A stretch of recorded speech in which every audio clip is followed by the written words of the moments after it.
بسم الله الرحمن الرحيم. الحمد لله رب العالمين، والصلاة والسلام على أشرف الأنبياء وخاتم المرسلين محمد وعلى آله وصحبه وسلم. ربنا هب لنا من لدنك رحمة وهيئ لنا من أمرنا رشدا. ربنا أرنا الحق حقا وارزقنا اتباعه وأرنا الباطل باطلا وارزقنا اجتنابه. ربنا اغفر لنا ولإخواننا الذين سبقونا بالإيمان ولا تجعل في قلوبنا غلا للذين آمنوا ربنا إنك رؤوف رحيم آمين. برایانی بەڕێز و خۆشەویست، خۆشحاڵم کە لە حەڵقەیەکی تر لە بەرنامەکەتان توێشووی ڕوح بە خزمەتتان دەگەمەوە. خوازیارم خوای پەروەردگار بە گەورەی و عەزەمەتی خۆی ئەو بەرنامانەمان لێ قبول بکات و بخاتە تەرازوی حەسەناتمان و مەجلیسەکەمان بکاتە مەجلیسی ذکر ئینشاء الله تعالى. برا بەڕێزەکانی خۆم، هەر لە بابی ئیخلاص داین، چونکە ئیخلاص زۆری دەوێتن و چەندی کە هەڵوەستەی لەسەر بکەین هێشتانە کە بەڕاستی ناتوانین حەقی خۆی پێ بدەین. چونکە زانایان دەفەرمون لەحظەیەک ئیخلاص خەڵاسی ئینسانی بەدووادا دێت.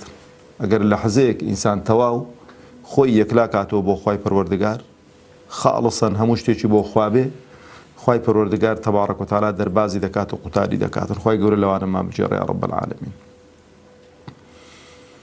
دەفەرمێ هەندێک لە شوێنەوار و ئاثاری ئیخلاص کە تەقریبەن لەگەڵ ڕیا مرادیفی یەکن، چونکە ئەو کەسەی کە ئیخلاصی نێ تووشی ڕیا دەبێتن. دەڵێ هەندێک حەرەکات و سەکەنات و هەندێک حاڵەتی شاراوە هەن لە ئینسان هەست ناکا کە ڕیایە یان کە ئیخلاصی تێدا نیە، بۆ خوا نییە. نمونەیەکی جوانی هێناوەتەوە، دەڵێ کەسێک کە تەماشە دەکەی زۆربەی کاتەکان هەموو نوێژەکان لە سەفی یەکەمە، سەفی یەکەم نوێژ دەکات. جارێک تاخیر دەبێت تەماشە دەکات لە سەفی دووەمە شەرمێ لە خۆکاتەوە، پێی عیبە لە سەفی دووەم ڕاوەستاوە. بۆ وەڵا خەڵک چۆن دەبێ ئەو لە سەفی دووەم ببیندرێتن؟ ئاها خەلەلەکە دەڵێ لێرانەیە زۆر وردە. ڕاستە فەضیلەتی سەفی یەکەم، بەڵام ناکرێ ئینسان ئەو ئیشەی کە دەیکا گوێ هەڵخا بزانە داخۆ خەڵک چی پێ دەڵێتن.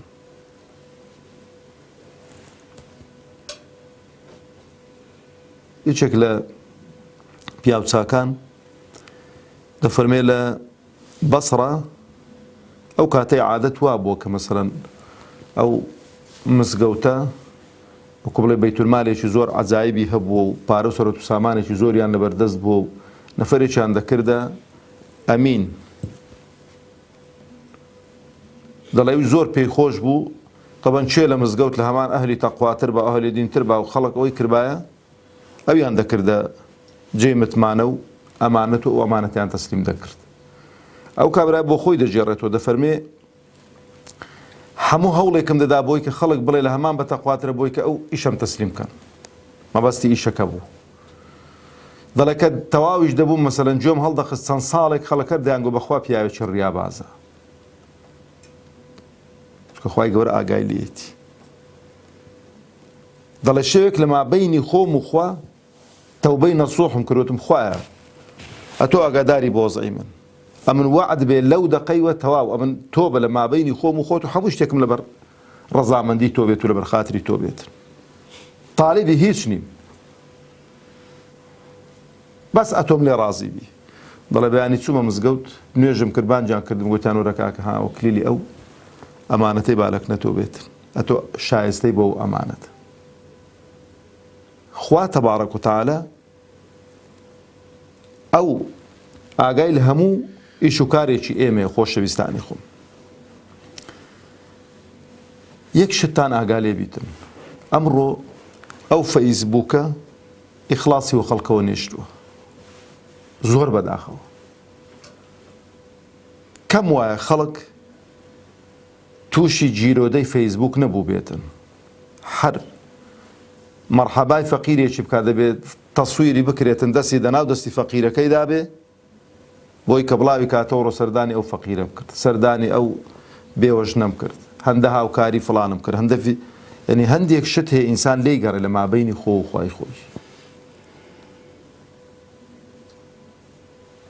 ڕاستە زۆرمان لەوانەیە نیەتمان زۆر پاک بێ زۆر ساف بێ بەخوا مەبەستمان خوا بێ بەڵام گومانتان نەبێ حوڵوڵی نەفس دەگەری تێکەڵاو دەبێتن تەماشە دەکەی داخۆ چەند کەس دەستخۆشی لێ کردووی چەند کەس چ کابرای گوتی عەفیەی لێ کردووی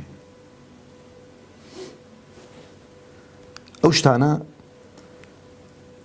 بەسەر من و توشدا تێدەپەڕن بەسەر فڵان و فیساریشدا تێدەپەڕن بەڵام بەخوا بەسەر خوا تێناپەڕیت ئەها خۆ ئەو فەرمودەی کە لە حەڵقەی ڕابردوو خوێنمان کە لە پێغەمبەر دەپرسن عەلەیهی سەلام کابرا جیهاد دەکا کە ئەجری دەستکەوێەوە کە باسیشی بکرێتن ما لەهو چ پاداشتێکی هەیە هیچ پاداشتێکی نییە بۆ چونکە لەگەڵ ڕەزامەندی خوای پەروەردگار تەبارەک و تەعالا شتێکی دیکەشی ڕەبت کردووە ئەدێ گەشت ڕەزامەندی خوای لێبینێ دەرێ هەموو شتێک هەر وەچ کابرای گوتی مەسلەحەتێکی بەحت و سیاسەتێکی بەحت و هەر ئەسڵەن خوامان هەرۆفکردنە بێ هەر مالەهو هیچی دەست ناکەوێت خەڵک ئۆکەی بۆ دەکات و لایکی بۆ دەکات و قڕوە سەریەکەم عامیلەت و ناسی بەخوا پەنامانداتن ئەوەندەمان بۆ دەمێنێتەوە عیلاجی ئیخلاس برا شیرنەکانی خۆم دەبێ ئەو حەز و ئارەزوو ئەوانەی نەفس بشکێنی چەک و چێکە توێ بێ حەز و ئارەزوەکانی ئەو نەفسە بشکێنی نێڵی وەچ کابرای گوتی سەر هەڵداتن چکە خوای گەورە دەفەرمێ ئین النەفسە لەئەمارەة بالسوء نەفسی ئینسان دائیمەن چ دەکا ئەمر بە خراپە دەکات لەبەرەوە شێخی شەعراوی خوای گەورە ئەو ڕۆی لە هەموو ڕۆژان خۆشتر کە کوڕەکەی لێ دەژێڕیتەوە دەفەرمێ ڕۆژێک محازەرەیەکی بوو خوای گەورە موفەقی کرد لە محازەرەکەی زۆر جاری وای ئینسان لە قسەکردنیشدا موفەق دەبێشتی باشی بۆ دێ مەقبولیەت خەڵک هەمووی گوێی لێ ڕادەگرێ دەڵێ هاتینەوە لە لای مزگەوتێکی گوتی لێرە ڕاگرە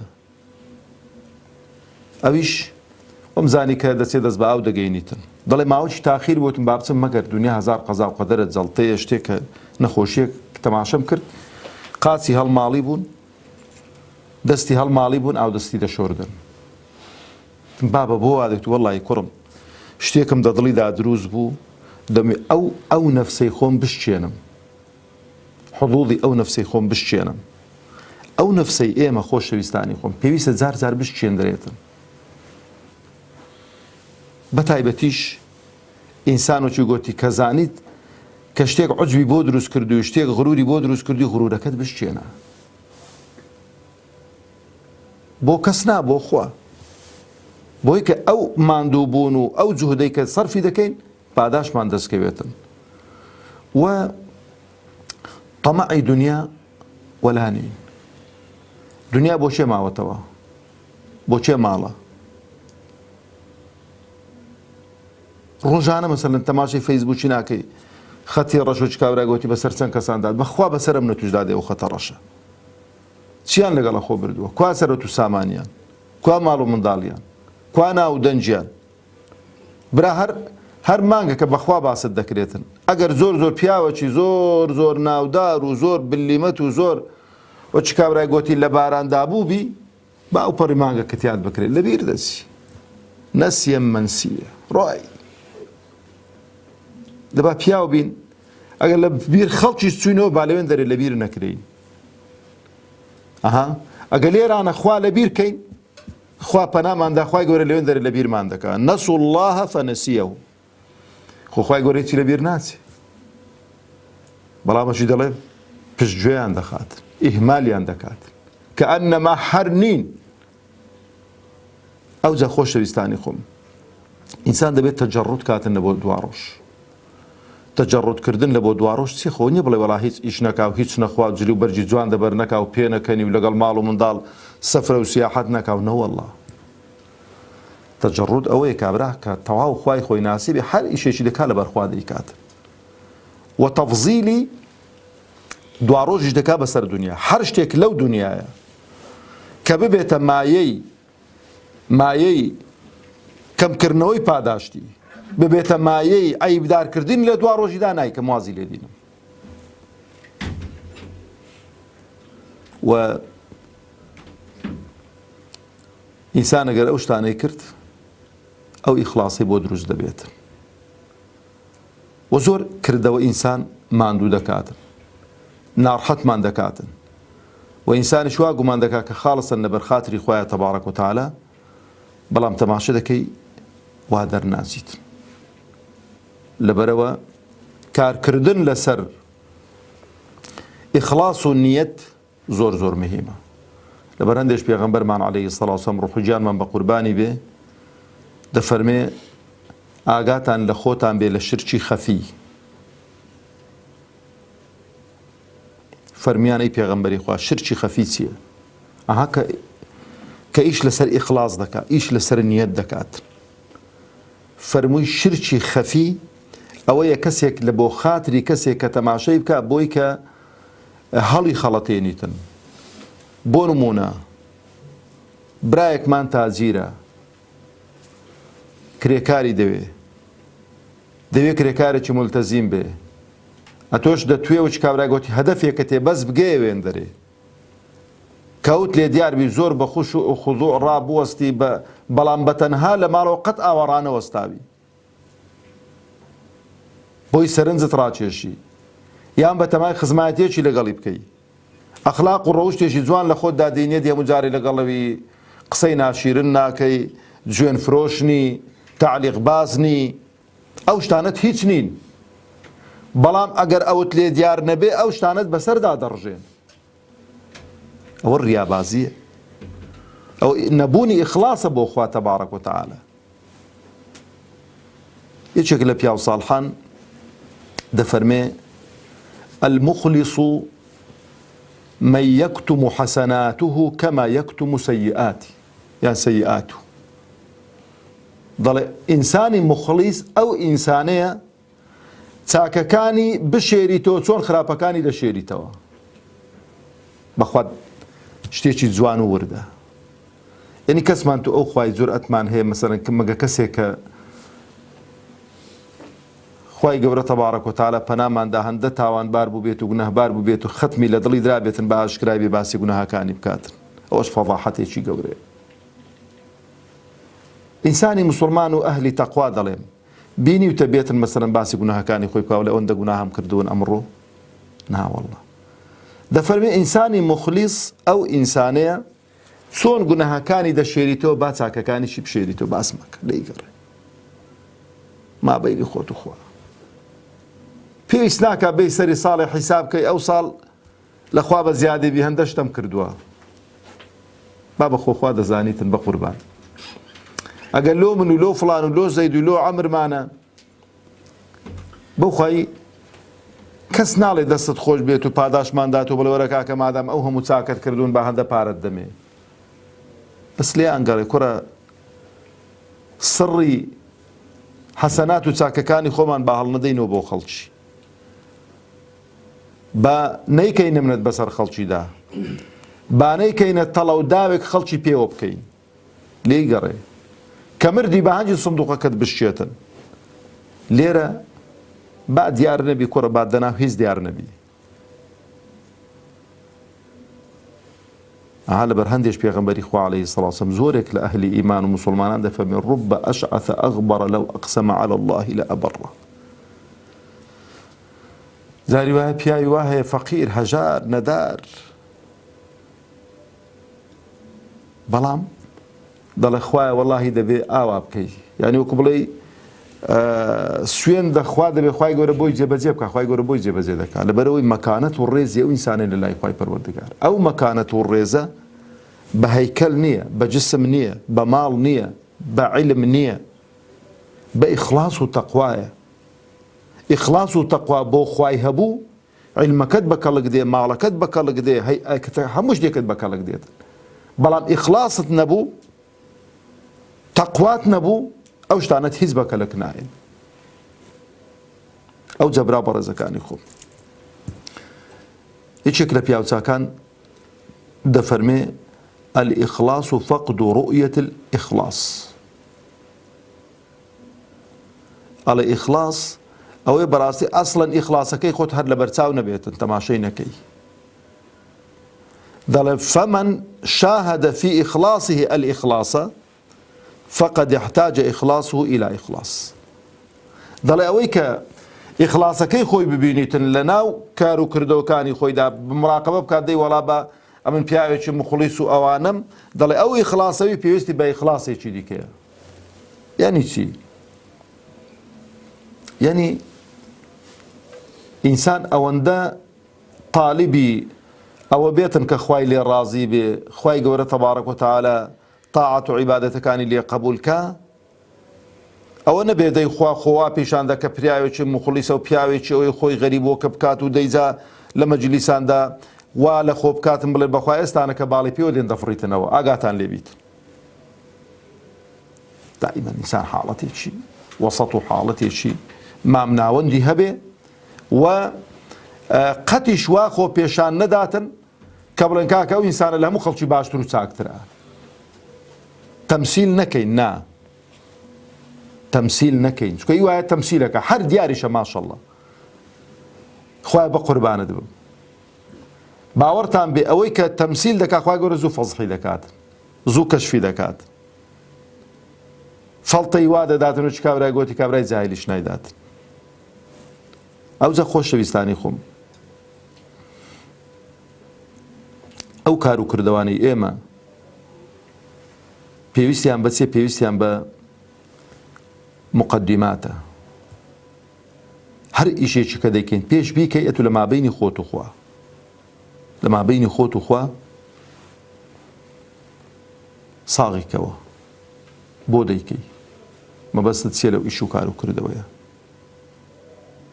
دەبەرەوە فوضەیلی کوڕی عیاض ڕەحمەتی خوای لێ بێ قسەیەکی زۆر جوانی هەیە دەفەرمێت تەرک العەمەل من ئەجل الناس ریاء دەڵێ کردەوەنەکەی بڵێ وەڵام من ناچمە مزگەوتێ نوێژێ جەماعەت ناکەم بۆی خەڵکم نەبینی تووشی ڕیا نەبم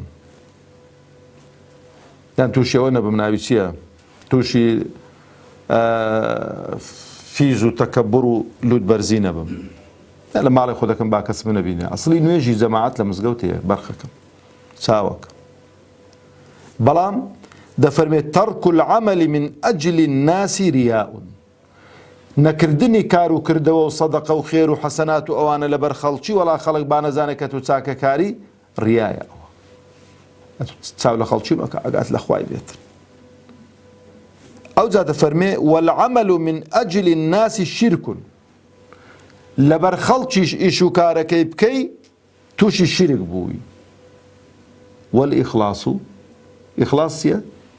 ئەن یعافیکە الله منهما ئیخلاص ئەوەی خوای گەورە تەبارەک و تەعالە بتپارێزیتن لە هەردووچیان نە لەبەر خەڵکی واز لە کردەوە و عەمەل بێنین نە لەبەر خەڵکیش کردەوە و عەمەل بکەی کاچی خۆم ئەتۆ وا بزانە بە تاقی تەنەدە و دنیایدا دەشی ئەوە معاملە بکە لە معاملەی خۆت لەگەڵ خوای پەروەردگار تەبارەک و تەعالە نە بە مەدحی خەڵکی دڵخۆش بە نە بە زەمیشیان دڵ ناخۆش بە لێگەڕێ ئەگە خەڵک مەدحی کردی ستایشی کردی ئەوە چی پێغەمبەر دەفەرمێ عەلەیهی سەلام تیلکە بشرى المؤمن العاجل ئەوە موژدەیە کە خوای گەورە تەبارەک و تەعالە سەرزاری خەڵکی مەقبولیەتێکت بۆ دروست بەڵام تووشی مەغروری نەبی مەغرور مەبە پێیوە کە مەغرور بووی وەزاکە لەوێن دەرێ دروستە بیت مەیکە چاکە و حەسەناتی خۆت مەکە وەسیلەیەک بۆ مەعیشەت و ژیان ئیوایە مەسەڵەن سیمایەکی جوانی پێوێ بەڵام کردوێتی وەسیلەی ژیان دەستی لەوی داوا دەکات دەستی لەوی داوا دەکات دەوی قۆڵی وی دەبڕی لەوی قەرز دەکات نایدات و لەی دیکە قەرز دەکات نایداتەوە دەچێتەکەن کابرایەکی دیکە کە دەزانی کابرا خەڵکی ساڵح و خەڵکی بۆ خوا سوڵحاوی خۆش دەوێ خۆی وا لێ کردووە دەچێ دەرۆزەی پێ دەکات ئەو شتانە زۆر خراپ ئەو شتانە خواردنی دنیان بە دوا ڕۆژدا، خواردنی دنیان بە دین. ئاخر شتیشمان لەو دەرسەمان برا بەڕێزەکانی خۆم زیندووکردنەوەی وتمان دەرسەکانمان ئینشاڵڵا دەبێ عەمەلی بن. زیندووکردنەوەی سونەتێکی پێغەمبەر عەلەیهی سەڵام کە سیواکە، کە بەڕاستی دەبینم زۆرێکمان مقەسیرین بەرامبەر بەو سونەتەی پێغەمبەری خوا عەلەیهی سەڵات وسەلام. سیواک فرچە و معجون شوێنی سیواک ناگرنەوە. هەر کەسێکی وە بڵێتن بەخوا قسەکەی ڕەتە. فرچە و معجون شتێکی باشە دەبێت ئیستیعمالیان کەین. شەوانە پێشبنین دەبێت دانمان بشۆین، بەیانیان هەستای دانی خۆت بشۆ. بەڵام سیواک پێغەمبەری خوا عەلەیهی سەڵام چەند فەرموودەی سەحیحی لەسەر هەبوون و لەسەر هەن ئەمرمان پێ دەکا. لولا أن أشق على أمتي لأمرتهم بالسواك مع كل وضوء لشوين مع كل صلاة. السواك مطهرة للفم مرضاة للرب. سواك ددان و دودان إنساني باك دكاتوا رزامن دي خواشي تدايا. ذا تطبيقك أويا أويك إستانك همانا سواك ما دبر دايا نوري على نوره. ئەوەی کە نیمانە بچی سیواکێکی بکڕیت و سیواکەکەی وێ بیت و ئەو سونەتەی پێغەمبەری خوا عەلەیهی سەڵات وسەلام نوێ بکەینەوە. وەسەلامو عەلەیکم وەڕەحمەتوڵڵاهی وبەڕەکاتوه.